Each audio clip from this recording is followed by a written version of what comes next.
buenos días, qué gusto grande empezar juntos la semana. Hay mucha información importante, así que qué bueno que ya estamos listos para hablar de lo que sucede en México y en el mundo, cómo se comportan los mercados luego del Viernes Negro. Y bueno, pues esto que ocurrió, fíjense, en un festival de música, una tragedia, 2 jóvenes murieron en el acto ceremonia aquí en la Ciudad de México. Se cayó una estructura metálica. Sin embargo, el evento siguió. Mientras tanto, los organizadores pues solo lamentaban el accidente, pero fíjense, miles de personas seguían cante y cante. Protección Civil de la Ciudad de México culpó a la alcaldía Miguel Hidalgo. Dijo que no hubo una revisión suficiente. La alcaldía Miguel Hidalgo dijo que la responsabilidad es de los organizadores del evento porque esa estructura la pusieron después de la revisión sin avisar. En fin, que hablaremos con las autoridades en torno a esto. Y polémica entre la ONU y México. El Comité contra las Desapariciones Forzadas de Naciones Unidas va a iniciar un procedimiento contra nuestro país. El gobierno federal ya respondió. Dice que la desaparición de personas no forma parte de la política de Estado. Incrementar y fortalecer la producción en México es la mejor herramienta para combatir los aranceles de Trump. Es lo que dice la presidenta Sheinbaum. Insistió en que el Plan México es clave para aumentar la soberanía y la autosuficiencia alimentaria. Y los mercados financieros del mundo resienten la guerra comercial de Trump. Fue un viernes negro de terror. Las bolsas del mundo se cayeron. Y bueno, ya empiezan a arrancar sus operaciones esta semana con pérdidas muy importantes. Wall Street abrió con pérdidas de 3%, las bolsas europeas pérdidas en promedio de 6%. En Asia, la locura, un descenso de 13%. Y la casa que estaba en disputa en Chalco, Estado de México, por la que 2 personas murieron, si es de la familia de Carlota N., la mujer de la tercera edad que disparó contra los presuntos paracaidistas. La Fiscalía Estatal confirmó que es de su hija Mariana N., quien también está detenida. Y México reportó el primer caso de gripe aviar AH5N1 en humanos. Una bebé de 3 años está grave en Durango. Ya también se informó a la Organización Mundial de la Salud. Y fíjese que delicado. México está bajo investigación de la ONU por los desaparecidos. El Comité contra Desapariciones Forzadas va a iniciar por primera vez un procedimiento a México que podría ser llevado hasta la Asamblea General. Invocó al artículo 34 de la Convención Internacional para pedir información al gobierno mexicano sobre el tema. Le comité a reçu des informations qui lui paraissent contenir des indications fondées selon lesquelles la disparition forcée serait pratiquée de manière généralisée ou systématique sur le territoire relevant de la juridiction du Mexique. Al respecto, Gobernación y la Cancillería rechazaron estas declaraciones y aseguraron que México no consiente, permite u ordena la desaparición de personas, que esto no es una política de Estado y que responderán estas solicitudes con la información que sea requerida. Y bueno, el Comité de la ONU también se pronunció sobre el caso Teuchitlán, allá en Jalisco.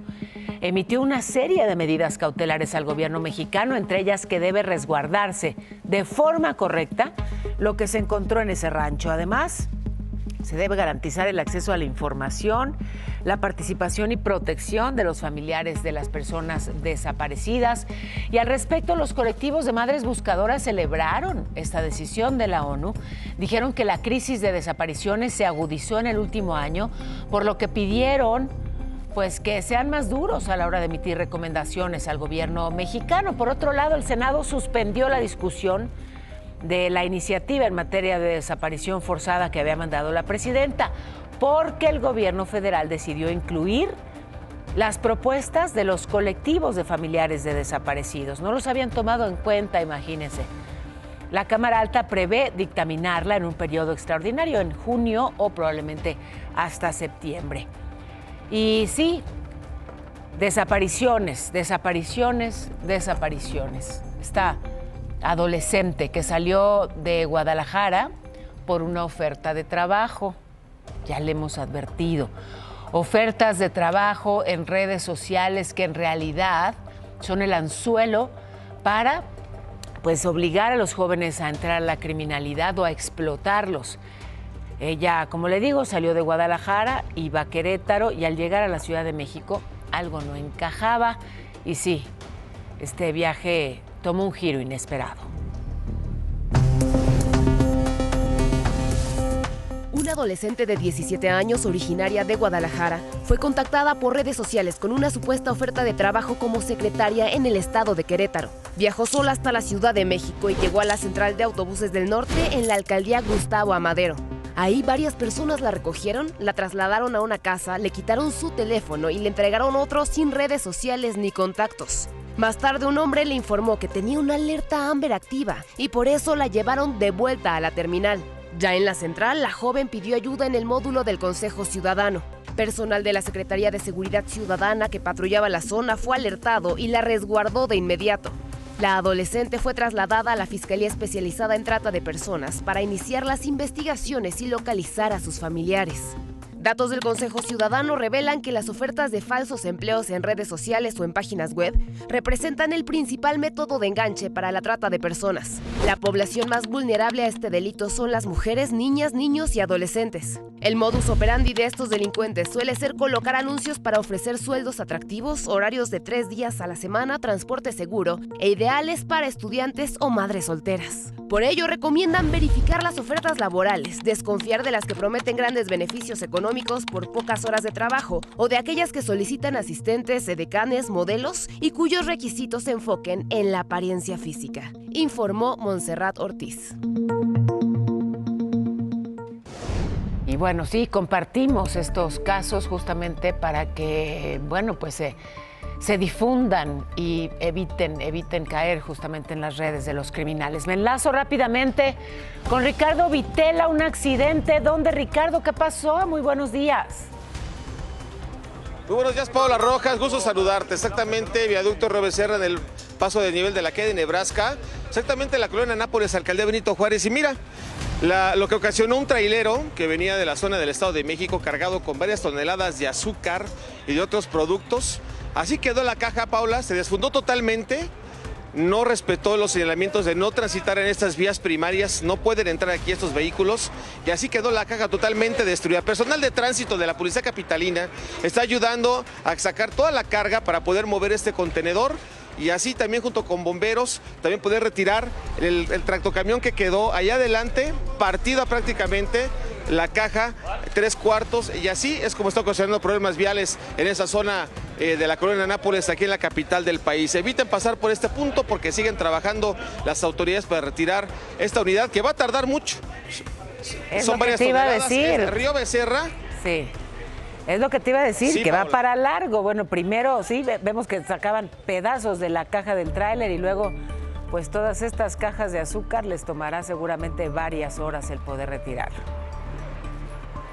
Así es, va a ser complicado y ya está arduamente allá haciendo ejercicio los policías aquí de tránsito en su labor, con las cajas, retirando toda esta carga y va a tardar bastante tiempo. Así que tómenlo en cuenta, por favor. Pues ahí estás, Ricardo, les echas una mano, ¿no? Pues ahorita hacemos un poquito de ejercicio, un poquito de cardio y fuerza en los brazos con las cajas. Azúcar, gracias, te agradezco mucho y bueno, sí, por fortuna no resultaron lesionados. Oigan, otros temas. Pablo Lemus, el gobernador de Jalisco, ya están haciendo cambios en los espectáculos, en los eventos de su estado para evitar actos de apología del delito. Luego de este concierto de los Alegres del Barranco en Zapopan, en donde aparecieron imágenes de distintos capos del narcotráfico. ¿Qué dice el gobernador? Bueno, pidió que desde ahora se firme una carta donde los organizadores y artistas informen sobre el contenido de sus presentaciones. De alguna forma, el cantar estas canciones que hacen alusión a los grupos delictivos es también una ofensa hacia las víctimas de desaparición, así lo considero yo. Y la Guardia Costera de Corea del Sur decomisó 2 toneladas de cocaína en un buque con bandera noruega que salió desde México.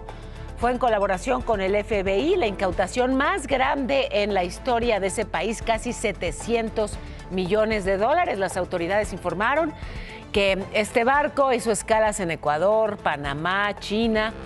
Y bueno, parece que a Donald Trump sí le gusta la campaña que el gobierno mexicano tiene contra las drogas, específicamente contra el fentanilo. Compartió spots en su red social justamente de esta campaña sin ningún otro mensaje, simplemente pues respaldándola. Y Marco Rubio, el secretario de Estado estadounidense, dijo que luego de las sanciones del Departamento del Tesoro contra los lavadores de dinero del cártel de Sinaloa, sí se va a debilitar esa organización criminal. Así que, bueno, pues ahí algo, digamos, del reconocimiento que se hace a las acciones del gobierno mexicano. Por su parte, la presidenta Sheinbaum dijo que incrementar la producción de lo que se consume en México es la mejor herramienta para combatir la guerra comercial iniciada por Trump. Dijo que el Plan México es la clave. Inversiones para tener autosuficiencia alimentaria, 54,000 millones de pesos este primer año. Lo que queremos al final para todo el país, que es la producción. Y que en México se produzca lo que consumimos los mexicanos, que es la mejor defensa frente a cualquier arancel, cualquier cosa. Edgar Amador, secretario de Hacienda, dijo que luego de librar los aranceles recíprocos de Trump, hay condiciones muy favorables en México para seguir invirtiendo. Dijo que, bueno, pues se define ya la estrategia justamente para fortalecer nuestra economía. La Secretaría del Ramo, la Secretaría de Economía, va a imponer aranceles temporales a las importaciones de clavos chinos. Es una cuota compensatoria de $0.38 por kilo, una decisión luego de una investigación donde arrojó que empresas de ese país cometieron prácticas comerciales desleales. Bueno, Trump insistió en que sus impuestos van a dejar grandes beneficios a Estados Unidos, pero mientras ha sido terrible para Estados Unidos y para el mundo. Dijo sí que las consecuencias no van a ser fáciles, pidió resistir, mantenerse firmes y además reiteró que no va a dar marcha atrás, a menos que los países equilibren su comercio con Estados Unidos. Pero los mercados financieros del planeta están sacudidos. Siguen las caídas. Qué manera de caerse todo el viernes y de seguir cayéndose este lunes. Fíjese, Wall Street cerró la semana pasada con una caída de casi 6%, la peor desde la pandemia. Hoy sus principales indicadores abrieron con caídas de 3%, las bolsas europeas con pérdidas en promedio de 6% en Asia. Están sufriendo. La Hong Kong tuvo hoy un descenso de 13%. Vamos a estar atentos a los movimientos bursátiles en este lunes. Preocupantísimo, sin duda. Tengo que ir a la pausa. Al regresar, fíjense la sorpresa que se llevaron allá en San Pedro. El Papa Francisco apareció de sorpresa, ya va mejorando. Y los últimos detalles sobre estos 2 jóvenes fotoperiodistas que lamentablemente murieron luego de caer una estructura en un festival aquí en la Ciudad de México. Ya vengo.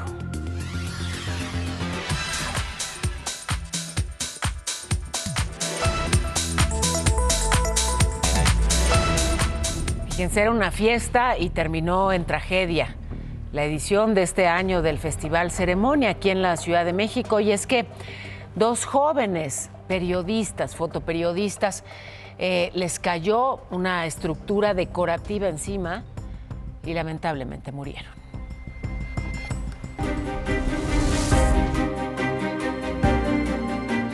Escenarios nuevos, espacios nuevos, la emoción al mil.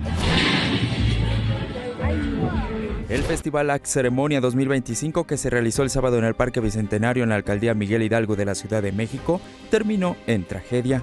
Una estructura metálica cayó sobre 2 fotógrafos, Berenice de 28 años y Miguel Ángel de 26, dejándolos sin vida. Formaban parte del medio independiente Mr. Indie, especializado en música alternativa y conciertos. Personal de seguridad y emergencia se movilizaron para intentar rescatar a las víctimas.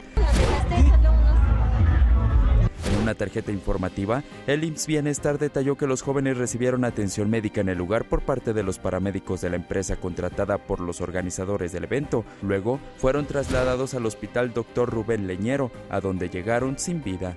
A pesar de lo ocurrido, el festival siguió con normalidad. Algunos testigos señalaron que quienes querían evidenciar los hechos fueron sacados a la fuerza por policías. En el transcurso del sábado, en la cuenta oficial de Instagram del evento, únicamente compartieron una historia donde informaban que el incidente había dejado 2 lesionados. Más tarde, alrededor de la 1 de la mañana y ya cuando las presentaciones estaban por terminar, confirmaron los decesos de los fotógrafos. También fue hasta la noche que las autoridades colocaron los sellos de clausura. La Fiscalía de la Ciudad de México abrió una carpeta de investigación, mientras que Protección Civil culpó a la alcaldía, al señalar que fue el resultado de una deficiente supervisión en las medidas preventivas por parte de los organizadores y las áreas operativas de la Miguel Hidalgo. Aclarar que la alcaldía Miguel Hidalgo y el gobierno de la ciudad realizaron la visita de verificación el viernes y constataron que la grúa que se colapsó y que provocó el accidente no estaba colocada. El medio Mr. Indy, para el cual trabajaban los fotógrafos, aseguró que brindaban apoyo y acompañamiento a sus familias, pero el abogado de uno de los jóvenes lo negó. Ella prácticamente trabajaba y vendía las notas para la empresa, pero no había una relación laboral como tal. Entonces se deslindó de esa responsabilidad. Quienes conocían a las víctimas exigen justicia. Estaba haciendo lo que amaba y que ya no regreso vivo a casa. Vestidos de negro protestaron la tarde del domingo afuera del Parque Bicentenario, donde también colocaron flores y veladoras, deseándoles un eterno descanso. Una persona muy brillante, era muy trabajadora, era una artista, era una fotógrafa buenísima. Estoy en shock. Y tienen que dar la cara. Informó Kevin Esqueda. Agradezco mucho que esté hoy con nosotros el alcalde de Miguel Hidalgo, Mauricio Tabe. Gracias por tomar la comunicación, alcalde. Buenos días. Al contrario, muy buenos días y a tus órdenes, Paola. Pues, ¿cuál es la información que tienen hasta el momento con respecto a lo ocurrido en este festival? Pues fue un hecho muy lamentable y nosotros, lo primero, nos sumamos a el dolor de las familias y de los amigos por estas pérdidas y obviamente enviamos nuestras condolencias.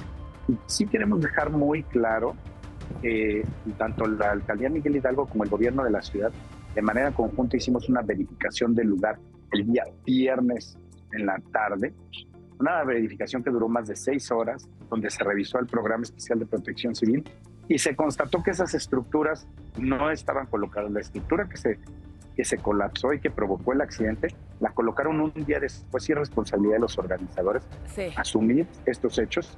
Ya estamos esperando que la Fiscalía investigue quiénes tomaron esa decisión por parte de los organizadores. Porque se presumía en un comunicado que emitió el gobierno de la ciudad que había una responsabilidad de la alcaldía por falta de organización. Lo dejo muy claro. Las 2 autoridades estuvimos al mismo tiempo supervisando que todo estuviera bien colocado. ¿Cuál fue la falta, la violación al programa especial de protección civil que ocurre un día después? Entonces, preguntarle también sobre lo ocurrido ya una vez que, bueno, pues pasó este lamentable incidente. ¿Por qué pasaron tantas horas? ¿Cómo es que pudo seguir ese festival musical a pesar de lo ocurrido?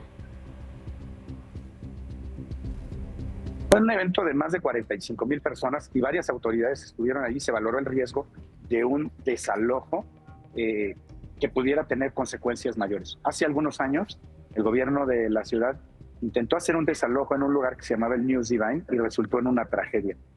Por la cantidad de gente, lo que se hizo es la valoración de suspender el lugar una vez que se tuvieran las condiciones para hacerlo. Por la cantidad de gente no es fácil cerrar con un evento porque no sabes cómo pueda reaccionar tanta gente si no se cuenta con los elementos de seguridad y los protocolos para hacer el desalojo, porque no estábamos preparados para un cierre de esta naturaleza, hacer una suspensión definitiva. No es un evento de 50 personas, no es un evento de 500, 45,000 personas sin un protocolo para desalojarlas.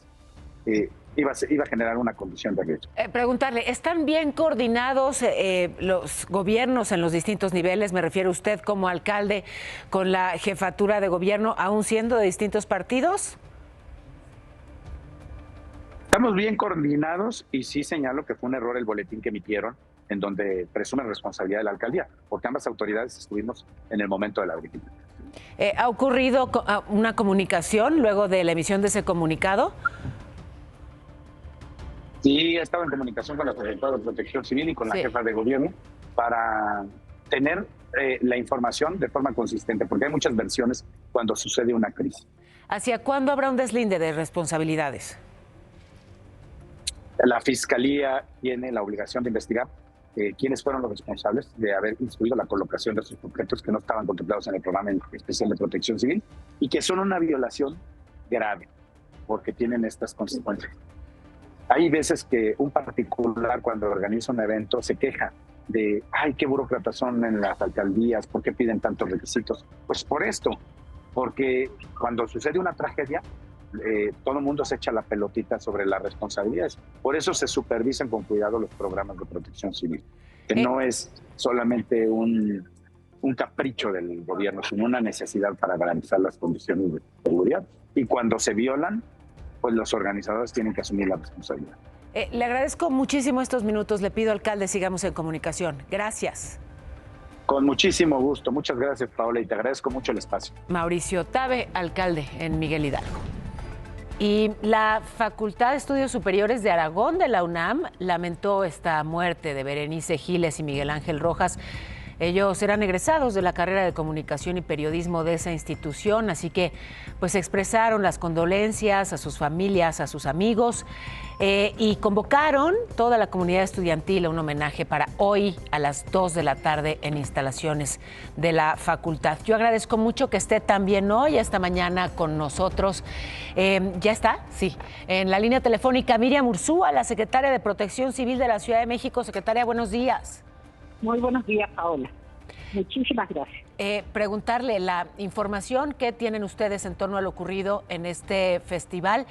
Decía el alcalde en Miguel Hidalgo, Mauricio Tabe, que autoridades de la ciudad y de la alcaldía hicieron toda la revisión y después los organizadores colocaron esta estructura a la que se cayó. ¿Coincide usted con esa versión? Sí, yo coincido con esa versión, pero yo quisiera comentarte algunas cosas. Sí.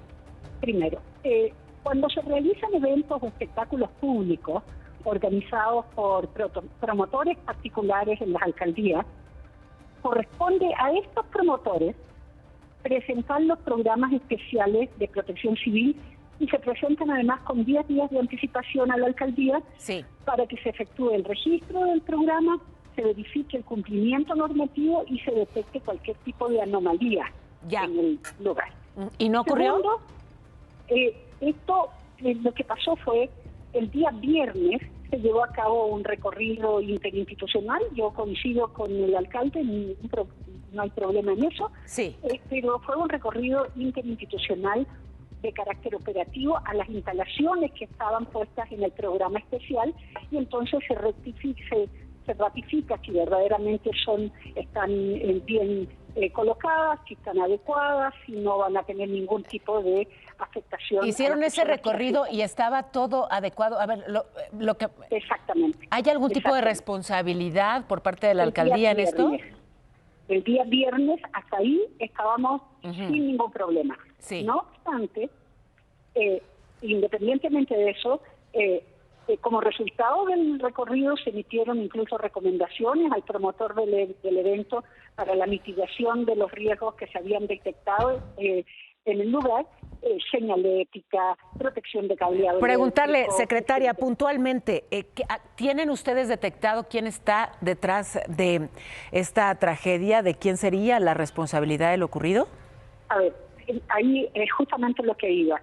Las plataformas que sostenían estos arcos decorativos publicitarios que se desplomó, uno de ellos fue instalada por el promotor el día sábado, sin que notificara además a ninguna autoridad la colocación de estas estructuras. ¿Sí? Estas estructuras, te quiero decir que están diseñadas para trabajos de altura, es decir, levantan a una persona para que haga algún tipo de trabajo arriba, pero son altamente inestables para soportar cargas y tienen que estar muy bien ancladas para evitar la volcadura. Entonces, efectivamente habría, según la escucho, una responsabilidad por parte de los organizadores. Después de la revisión, ponen una estructura sin que hubiera autorización para ello. Preguntarle sobre lo ocurrido después, ya una vez que cae esta estructura y ocurre pues el lamentable incidente. Sí. Te quiero decir que toda la investigación de los hechos, así como el deslinde de las responsabilidades, está en manos de la Fiscalía General de Justicia de la Ciudad de México, ¿no? Ellos desde el primer momento estuvieron en el lugar y ellos han tomado todas las notas y toda la información necesaria, todas las acciones pertinentes para poder hacer su trabajo. Pero finalmente yo lo que quiero comentarte es lo siguiente, que en este tipo de eventos, este programa especial, como te decía al principio, se presenta exclusivamente a la alcaldía. Y la alcaldía tiene la atribución para efectuar la verificación administrativa correspondiente, poner un puesto de mando en el lugar, en el sitio, durante todo el evento, y también emitir recomendaciones técnicas y legales antes, durante y después del evento. Para allá iba justamente, secretaria, porque pues sí, se verifica antes, pero bueno, se supervisa durante, ¿no? Durante y después. Está pues en manos de la Fiscalía de esta ciudad y atentos estaremos a esas investigaciones. Gracias por lo pronto, secretaria. No, gracias, Paola. Muchas gracias por el espacio. Muy buenos días. Miriam Urzúa, la secretaria de Protección Civil de la Ciudad de México. Ya nos pasamos y mucho de la media, así que le informo rápidamente. En breves, que en Acapulco zarpó el buque escuela Cuauhtémoc, que es parte de la formación de cadetes navales. Le informo también que hubo un enfrentamiento entre fuerzas de seguridad y civiles allá en Zacatecas, 4 muertos y 2 heridos el saldo. Encontraron sin vida a Esteban Rodríguez, padre del regidor de Zacualtipan, Hidalgo, Javier Rodríguez, desaparecido desde el 30 de marzo. Detuvieron otra vez por tentativa de feminicidio al empresario Alan N., el papá de la menor de 8 años, que murió en un enfrentamiento en Guanajuato cuando pretendían arrestar a su padre. Y atacaron a balazos la casa de Eric N., un comunicador allá en Tabasco. Le dejaron una amenaza, pide protección. Habitantes de San Buenaventura en Tlaxcala casi linchan a un hombre por un presunto robo. Ya 3 casos en ese estado en los últimos días. En Hidalgo, 41 zonas rurales son consideradas de atención prioritaria, están en condición de pobreza. Banco Multiva presenta. Bueno, ¿y qué tanto se afectó al peso con el Viernes Negro? Pues sí, ahí está en 20,70 ante el dólar, mientras que la bolsa mexicana tuvo un efecto, sí, brutal. Una caída de 4.87%, cortesía de la guerra comercial de nuestros vecinos. Banco Multiva presentó. Y sí, vamos a revisar las bolsas del mundo. Fue un Viernes Negro y este lunes está empezando también muy sacudido en términos bursátiles. Pero antes de ir a esto, el caso de Carlota N., la señora, la adulta mayor que llegó con pistola a disparar directamente contra una familia por la disputa de una casa allá en Chalco, Estado de México, que provocó pues la muerte de 2 hombres. Se revelaron las palabras que les dijo antes de dispararles. De acuerdo a la carpeta de investigación, dijo: si no se quisieron salir por las buenas, será por las malas. ¿Qué pasa con esa casa de la agresión? De acuerdo a la Fiscalía Estatal, es de la hija de la señora Carlota, de Mariana N., también detenida. Desde el 27 de marzo había denunciado el despojo. Un día después, policías de investigación fueron, pero no encontraron a los presuntos invasores. ¿Cuál es la situación legal de la casa? ¿Es de ella, no es de ella? Está fuera de mis facultades hasta este momento darles más información al respecto. Sí, es su casa de la señora, sí, sin ningún problema. Carlota N. y sus 2 hijos, Mariana y Eduardo N., van a estar en prisión preventiva. La señora está acusada de homicidio calificado y sus hijos de tentativa de homicidio contra un menor de edad. Ya están en el penal de Chalco. La defensa de Carlota podría pedir prisión domiciliaria porque, la mujer tiene 73 años, tiene diabetes, pero tendrán que garantizar el arraigo domiciliario. La audiencia será el próximo miércoles. Pero fíjese, este caso y toda la controversia que generó, pues ha destapado una problemática que se ha vivido por años en buena parte del país, pero particularmente en el Estado de México. Y es que sí, Hay grupos de invasores. Llegan, se instalan en un predio y ¿quién los saca? ¿Quién los saca si además tienen vínculos con funcionarios, con grupos criminales? Vamos a ver esta información. Grábalo, grábalo, hay arma de fuego, abre.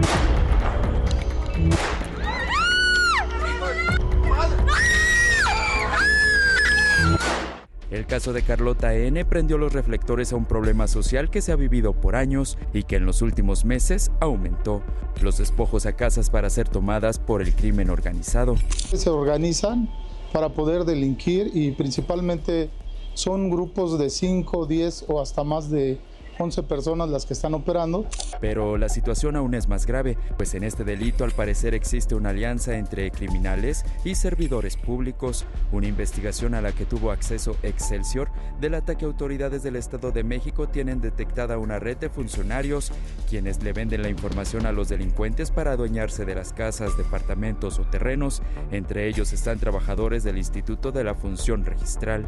Vigilan que cuando la gente sale a sus casas, o finalmente si son personas a veces de la tercera edad o los inmuebles se encuentran abandonados, pues todo esto aprovechan para poder meterse a los domicilios. En su mayoría son viviendas abandonadas o con rezagos en el pago de predial. Los grupos delictivos se apoderan de ellas con invasiones o rentándoselas de manera ilegal a un menor costo. Con el pago de la renta les ofrecen la garantía de que si llegan a tener algún problema, la organización los defenderá. La Fiscalía de la Ciudad de México sigue la huella de al menos 2 docenas de grupos que se dedican a este delito, en zonas de distinta plusvalía desde Valle de Bravo hasta Chalco. Entre ellos está el llamado Sindicato 22 de Octubre, ligado al caso de Carlota N. Pues llegan y algunas veces dicen que no tienen dueño, que ya las compraron, que las personas ya fallecieron, que se dedican ellos a comprar en muchos fraccionamientos casas y así es como ellos entran y traen documentación pero son falsificadas. En este grupo se tienen registros de que además del despojo de inmuebles, se dedican a la extorsión y al control de visitaxis, en los que presumiblemente trafican drogas, al estilo de la banda que encabezó El Ojos en Tláhuac, en la Ciudad de México. En estas redes también están involucrados jueces y funcionarios del Poder Judicial del Estado de México. Incluso, un juzgador y un secretario judicial están presos por trabajar dentro de un cártel inmobiliario que operaba en los municipios de Nicolás Romero y Coacalco, informó Kevin Esqueda. Y así se van haciendo y haciendo y haciendo de terrenos, de predios, de inmuebles. Y bueno, pues si se roban inmuebles, que no se roben bolsas. Mire cómo operan en los restaurantes. Esta es la colonia Condesa, Alcaldía Cuauhtémoc de la Ciudad de México.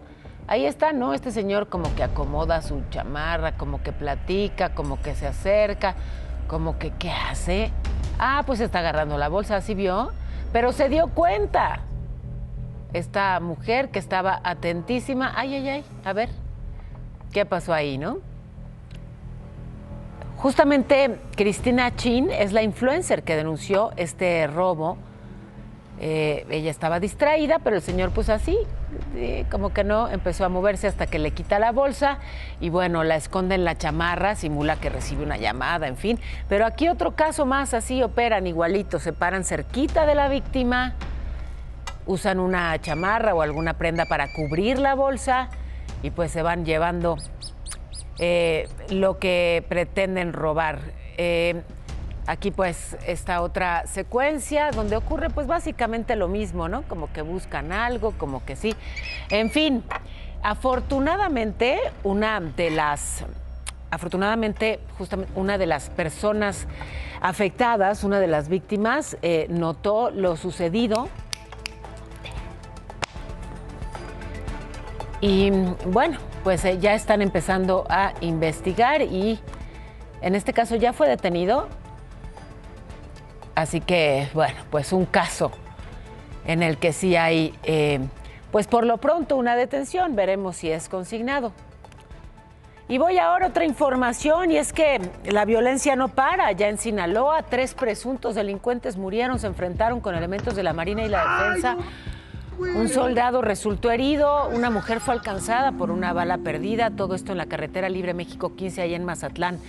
Los hombres no se detuvieron para una revisión y ocurrió pues esto, que es el horror. Y siguen los golpes al cártel de Sinaloa. Detuvieron al líder de una de sus células, José Manuel N. El Treviño, junto a 4 personas más. Gracias a un reporte de personas armadas en un motel de Culiacán, se le vincula con el ataque con explosivos lanzados desde drones a elementos de la defensa. Esto fue el jueves pasado en esa misma ciudad, que dejó a 2 heridos. Bueno, y ayer, clase nacional de boxeo. Así, lleno el Zócalo de la Ciudad de México. Pero no solo fue en esta ciudad, fue en varios estados, participaron más de 42,000 personas. Había obviamente muchos boxeadores, pero había también luchadores, superhéroes, animales. ¿Confusiones? Sí, también.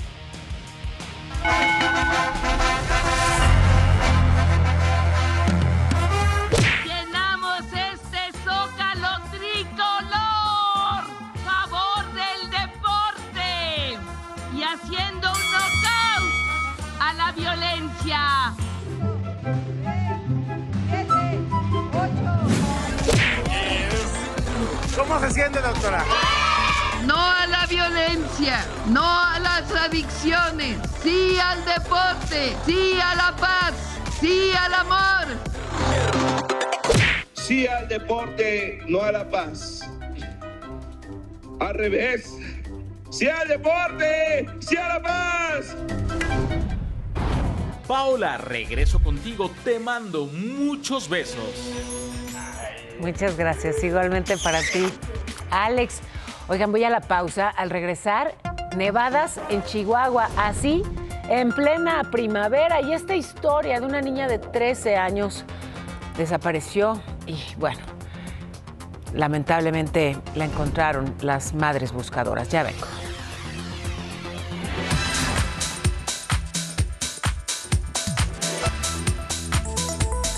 Hemos hablado en este espacio con familiares de personas desaparecidas, específicamente con las madres buscadoras de Ecatepec. Ellas encontraron el cuerpo de una niña de 13 años, Valolet. Ella había desaparecido junto con su mamá y su padrastro desde el 9 de marzo. Esta es la historia.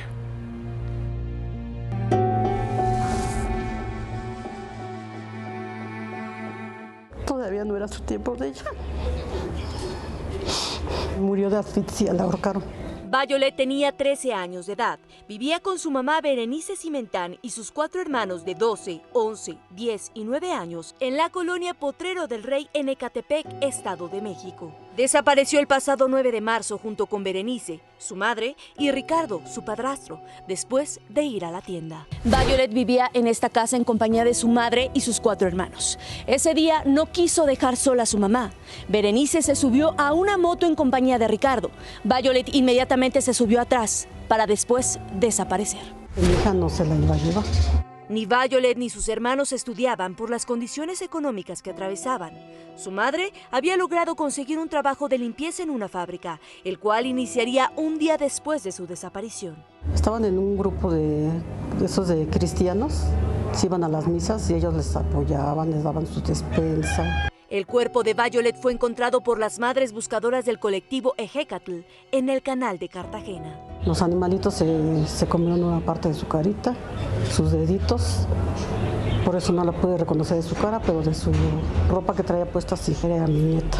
Las autoridades mexiquenses tardaron mucho en entregarles a la menor. Argumentaban que no le habían realizado las pruebas genéticas. Sin embargo, la familia descubrió que era porque no servían los refrigeradores. Yo creo que por eso no nos dejaron pasar a verla, porque tenían los cuerpos afuera, sin refrigeración. Berenice y su pareja aún continúan desaparecidos. Nunca pensamos que fuéramos a pasar por esto. Te informó Kena Uribe. Y en Chalco, Estado de México, la Secretaría de Seguridad desmanteló junto con policías una red de venta de fichas para sacar citas médicas en una clínica del ISSSTE. Sí, le cuento cómo le hacían. Apartaban los lugares, ya sabe, con una silla, con cualquier objeto, ¿no? De apartado. Y luego, pues, les vendían justamente esos lugares a los derechohabientes. No le extraña. ¿Por qué? Porque ocurre mucho, ya sé. Pero por lo pronto, pues ya retiraron esa red de venta de fichas en esa clínica del ISSSTE. Frente frío 37 se va a extender por todo el sur del país. Lluvias para Chiapas, Tabasco, Campeche, Yucatán, Quintana Roo. Aire frío que provocará un descenso de la temperatura en las sierras, pero para buena parte del país lo que habrá es un calorón preocupante. Hay que hidratarse. Sinaloa, Nayarit, Jalisco con muchísimo calor. En la Ciudad de México una máxima de 28, mínima de 100. Informarles en resumen que precisamente el musical, el festival ceremonia de la Ciudad de México terminó en tragedia. Ya lo decías, Lalo, estos dos fotoperiodistas que murieron por la caída de una estructura metálica. Aquí hablamos con la secretaria de Protección Civil y con el alcalde de la Miguel Hidalgo. Coincidieron en que los organizadores del evento pusieron esa estructura después de la revisión de las autoridades y sin que existiera una autorización. El Comité contra Desapariciones Forzadas de Naciones Unidas va a iniciar un procedimiento contra nuestro país. El gobierno federal respondió que la desaparición de personas no es parte de la política de Estado. La presidenta Sheinbaum insiste, el Plan México es clave para aumentar la soberanía y la autosuficiencia alimentaria. Fortalecer la producción mexicana es la mejor herramienta para combatir los aranceles de Trump, dijo.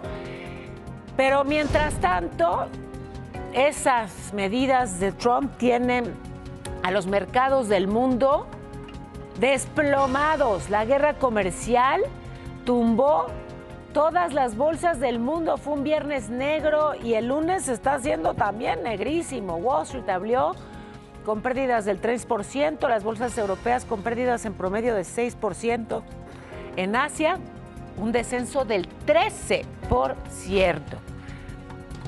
Vamos a justamente tener la información de los mercados y esta casa que estaba en disputa en Chalco, por la que la señora Carlota asesinó a 2 personas, resulta que sí le pertenece a su familia. La Fiscalía Mexiquense confirmó que es de su hija Mariana, quien también está detenida. Y sí, hay toda una red de corrupción en el Estado de México de invasores de predios. México reportó el primer caso de gripe aviar H5N1 en humanos, una niña de 3 años grave allá en Durango. Ya se informó a la Organización Mundial de la Salud. Muchísimas gracias, Monse. Y sí, luego de que se cancelara el segundo día de este festival, la Profeco recordó a los asistentes que pues tienen derecho a un reembolso. Se debe devolver, sí, el costo del boleto correspondiente al domingo con una bonificación que no puede ser menor al 20%. Ticketmaster va a hacer los reembolsos automáticamente, pero es importante pues mantener los comprobantes. Y sí, aquí hablamos tanto con el alcalde como con la secretaria de Protección Civil. ¿Qué dijeron las autoridades al respecto? Voy a tenerlo luego del corte. Además, el primer caso de gripe aviar en un humano, una niña de 3 años. Tendré los detalles. Y la lotería clandestina con strippers. Ya verá este polémico caso que se desnudó allá en Nuevo León. Se reveló, pues, ya ve.